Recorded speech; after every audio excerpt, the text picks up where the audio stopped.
פרצה מלחמה והיא התעכבה. אני לא ישנה בלילות משען, זה ממש לא פייר, לא יכולה להתפשר.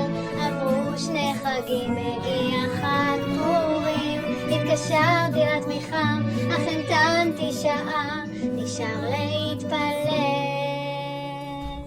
זה קצת מבאס, אולי נזמין מתמו שנקנה בעיר, אבל זה לא, מנסה לשחרר, זה לא עוזר, החבילה תקועה משען.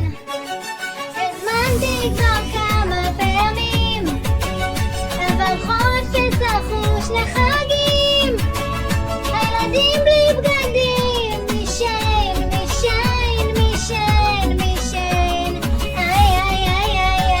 אין חבילה, עברה עוד עונה.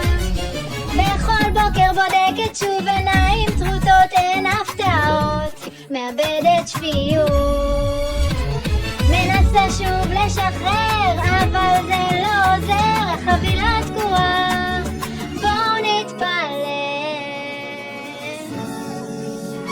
הזמנתי כבר כמה פעמים, עברו חופש לחוש 2 חגים, הילדים בלי בגדים, משען,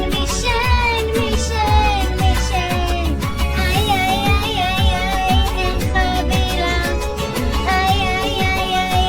עברה עוד עונה.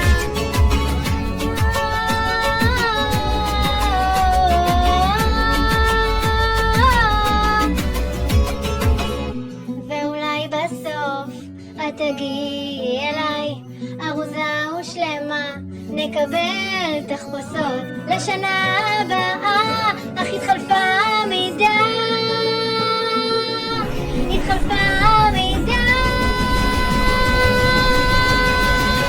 משען.